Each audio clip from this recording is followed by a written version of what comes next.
bixiya qolalka ay ku xareysan yihiin ay ka soo abaabulayaan miirooyinka iyo bumbooyinka waa in laga soo bixiyaa waa inaad sheegtaan war cid aan xamar degan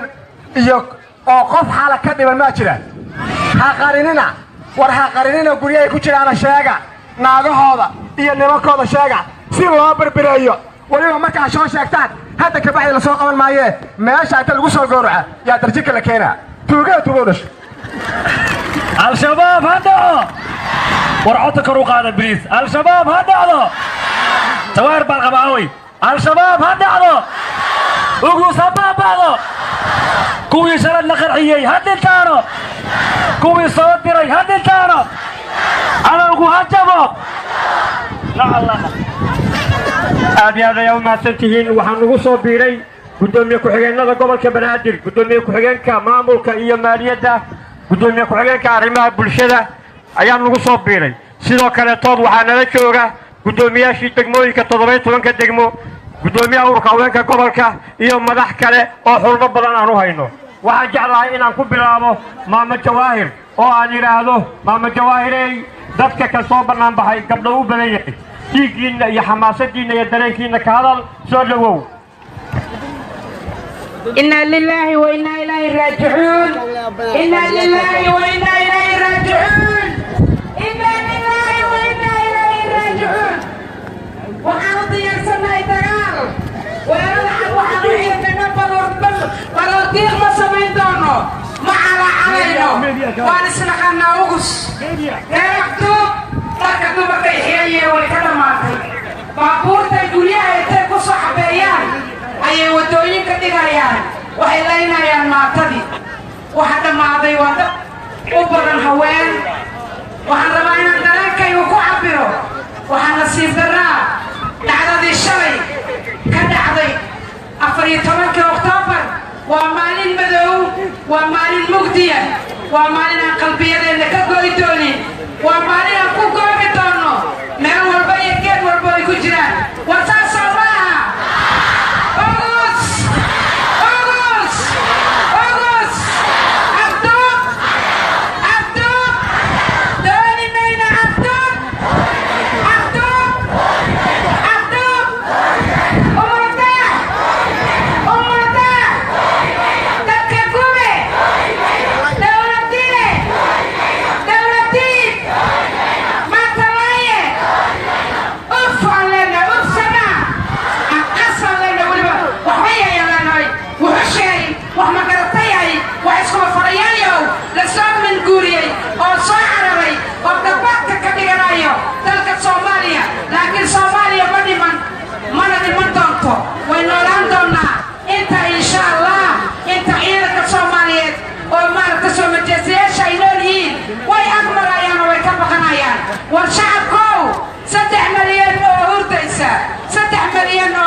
qalbiyada fura guryaha xirxira ka soo baxa waryaada budka qaata oo doorayda bannaanka keensada oo gooba oo keena soo gaarsiiya ciidamada inay ma awoodaan inay ciidamada agtagaane waa wuxush haweenka ka daba meeraysa oo isku kayakaysiiyey oo afkii duubtay oo dharkeennii xirtay oo ay ka dhimaatay ma ogolaanaynaa wixii shacab nagu dhacay ma ogolaanaynaa madaxda waxaa uga mahad celinaynaa in calanka jamhuuriyadda hoos loo dhigo inay nala wadaagaan xanuunka inay dhiigga shubaan isku soo baxani maaha baroordiiq maaha calaacal mana inaan isdhiibayno wallaahi oo bilaahi oo tallaahi waa midaan idinku goobayno oo aan idinku reebin doono maanta waxaan rajaynayaa dhacdadii shalay ha noqoto qaraxii ugu dambeeya oo ka dhaca magaaladan saas ma tahay diyaar mawtiin diyaar mawtiin diyaar mawtiin aan goobno oon doonno oon keenno aan feenanno waxaa kaloo nasiib darraa oon rabnaa inaan afka ka haraatino war gabdhaheennaa ku filan war waa inaan gaandari ahaanaa gabdhaha iyagow waa inaan goobna cadowgeenna guryahay galaan waa inaan keenno waa inaan garaacno shabaab waa dabagoro waa la daba socdaa wadaadkii baa qaaday nimankii dulmiga badnaa waxaa darbood xoog la gaadsiiyey ciidan daran shacabkoodna dareershaan daawasho u baxne duleedka dayniilabay ciidamadii degeen garoonka diyaaraday ciidamadii degeen maalintaan dhahaye aadaan uga xumahay maaha maantay waa maalintaan beecsanaynay waa maalintaan ciidanka biyaha ka daba sidnay siday ku dhacday inay annaga xabaala wadareed noo sameeyaan aawa dhaggaan ku weynay aawa carruurtii ku agoontowday siday carruurteenna xanaanada iyo waxbarashada aadaayeen mar labaad baabuur tii aamintana soo buuxiyana loogu dilaa aawa damiirkiinnii aawa dadnimadeennii aawa soomaalinimadeennii aawa islaamnimadeennii laa ilaaha ila allah maxameda rasuulullah sala allahu calayhi wasalam warqabyaalada ka baxa oo dheelaba iska dhaafa waa maalin mugdiya waa maalin aan isleeyahay midnimo iyo guulo ayay ku dambayn doonaan soomaaliya ha noolaato cadowgeeduna ha jabo innaa lilaahi wa innaa ilayhi raajicuun al-shabaab ha dhacdo warcodki kor u qaada al-shabaab ha dhaco cadowgeennu ha jabo dagacsado aad iyo aad ayay umaadsan yihiin dhammaantooda waxaan rabnaa keliya sidaas oo gaagaaba waktiga waxaan jeclahay waxaa nala jooga urka haweenka qaranka urada bulshadoo dhan waxaan jeclaan lahaa gabdhuhu waa wada ooyeen inaan ku soo dhaweeyo batuulo sheekh axmed gudoomiyaha urka haweenka qaranka say kelimateen u tiraahdo waktiga oo cariiriya awod بسم الله الرحمن الرحيم waxaan maanta aad iyo aad uga murgaysanahay maalinta shalay ahayd dhibaatadii ka dhacday caasimada dalka Soomaaliya iska soobe waxaan ka tiirayeysanahay dadkii Soomaaliyeed ee u shaqeynayay inay quudiyaan carruurtooda oo u soo kalahay inay biilaan familieska masaakiinta oo ay waalidka u yihiin iyo kuwii dhalinyarada ahaa ee inay ka xamaashaan ama shaqeeyaan u soo baxay ee si gar iyo maglaan ah loogu qarxiyey baabuur laga soo buuxiyey anigu ma dhihi karo walxaha qarxa ma dhihi karo baabuur laga soo buuxiyey nuclear baa baabuur lagu soo shubay waa nala dhex dhigay waa nalagu gubay waxa nagu gubayna waa carruurtii aan dhalnay oo aan korinay oo aan kabinnay waxaan nahay hooyooyin gablan ah oo bannaankana ku gablan ah gudahana ku gablan ah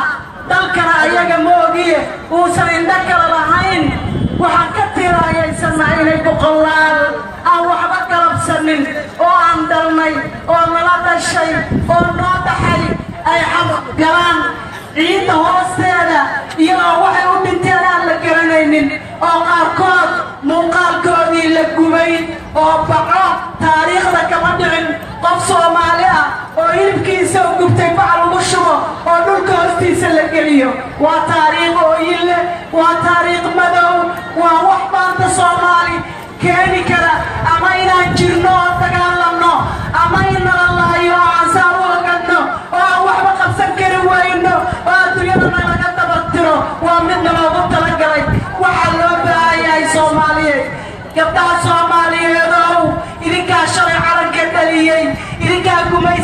dadka ka kiciyey idinkaa ku geesinimo geliyey raggeennu inay xurriyadda u dagaalamaan oo eeryada iska qaadaan maantana halkii ay taagan tahay maanta waa inaan dagaalka u hormarnaa oo safka hore istaagnaa oo hantideenna hurnaa oo daabkeenna gabnaa oo nafteenna aan bannaanka u soo dhigno sidii mustaqbal ilmaheennu ay u yeelan lahaayeen war waa nala laayaye maxaa nalagu laayay maxaa qubrituyaa sidii Hiroshima bamkii ku dhacay oo kale sooba naloogu dhigay oo naloogu dhuftay ma indhala'aanan ku noolaanaynaa ma magacdadan ku dhammaanaynaa ma garasho xumaan ku joogaynaa ma calool xumo aan isu qabno iyo cudurna dhex yaalla ayaan ku hoobanaynaa oo badda naloogu shubi doonaa marka ugu dambaysa walaalayaal Soomaaliya waa jirtaa waana jiri doontaa waa ku faraxsanahay walaashay Jawaahir inay tiraahdo kulankeennu maaha murugo laakiin murugo aan ka dagaalamayno oo noqon doonta farxad ummadda Soomaaliyeed ay ku midowdo cadowgeedana ay ku muquuriso ayuu ahaan doonaa kulankeenna maanta Soomaaliya ha guulaysato Soomaaliya ha guulaysato gabdhaha Soomaaliya ha guulaysteen cadowgeena cagta koosa laga geliyo cadowgeena cagta koosa laga geliyo inta qaldana laa soo hanuuniyo inta dhimata Allah u naxariisto inta dhaawacan Allah noo bogsiiyo midnimo Soomaaliya midnimo Soomaaliya midnimo dagaalka waa dhimanaynaa carruurtii baa nalaga laayay hooyooyinkaa nalaga laayay jaamiciyiintii la laayay wax naloo reebay iyo cid noo hartay ma jirto waxa noo haray inaan dagaalanno si mustaqbal aan u yeelanno iyo inaan dhammaanno oo adduunka nalaga waayo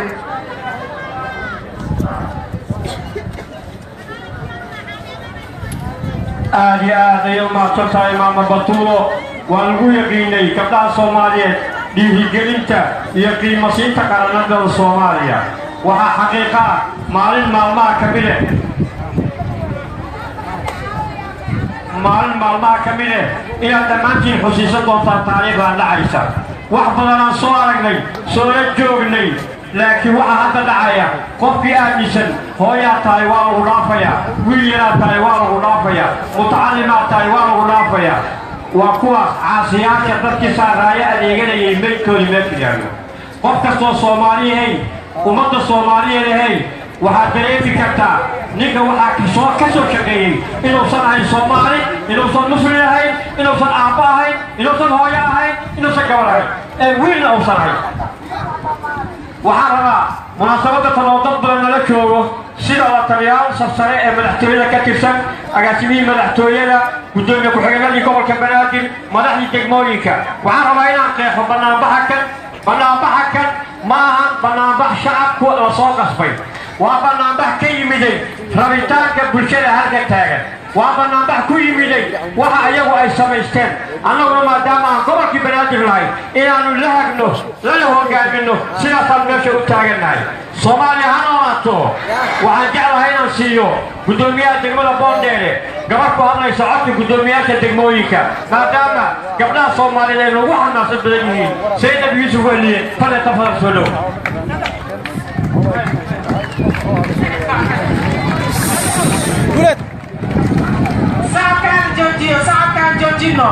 saabkaan joojino baltase iyo ciyaar uma imaan inaa lilaahi wa inaa ilaahi raajicuun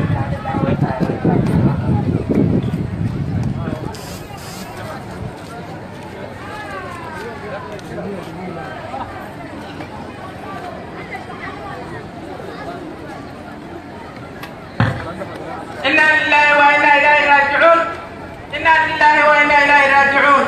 inaa lilaahi wa inaa ilaahi raajicuun waxaan maanta halkaan isku soo baxnay oo intaanoo shacaba iyo intaanoo maxaan ku yidhaahdaa gobolkii Banaadir ka soo baxday iyo degmooyinka halkaan isugu timid waxaan ka tacsiyeenaynaa oo ka tiiraanyaysanahay oo aad uga xunnahay wixii shalay halkaan ka dhacay wixii shalay Muqdisho ka dhacay oo Sooba ka dhacay oo cadowgu oo maxay ahayd oo u soo xigtay inuu ummadda Soomaaliyeed kumaado awalba kumaadka way wadeen laakiin way ka sii dareen hadda yacni inay laayaan masaakiinta dadka shaqaysanaya dadka xamaalanaya dadka maxaa ku yidhaha ilmaha yaryarka maxay bixiyeen ilmaha yaryarka ee xanaanada ka yimid ee saakay hooyadooda maxaa ku yidhahdaa ishaan u soo dirtay iskuulkii xanaanada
إن شاء الله تعالى.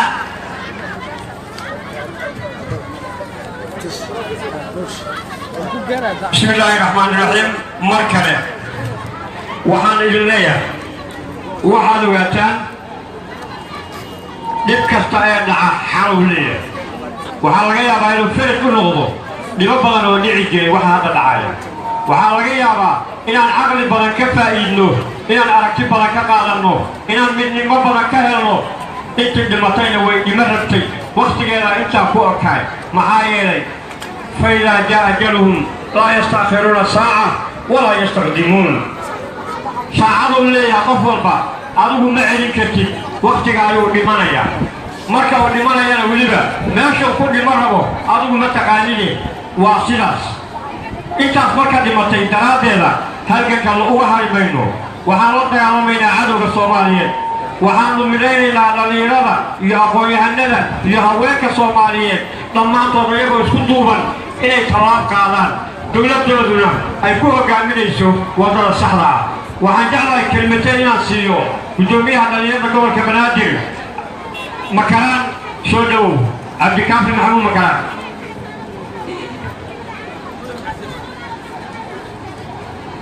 بسم الله الرحمن الرحيم. الحمد لله رب العالمين والصلاة والسلام على رسول الله. إنا لله وإنا إليه راجعون. أنا أقول الله يعودك دليرة الصوماليين كرام قبل كبنادر وحنات يا نوع باريرنا فلكي وحوش لماذا أو كذا عشان القلب إسقوس كسوبو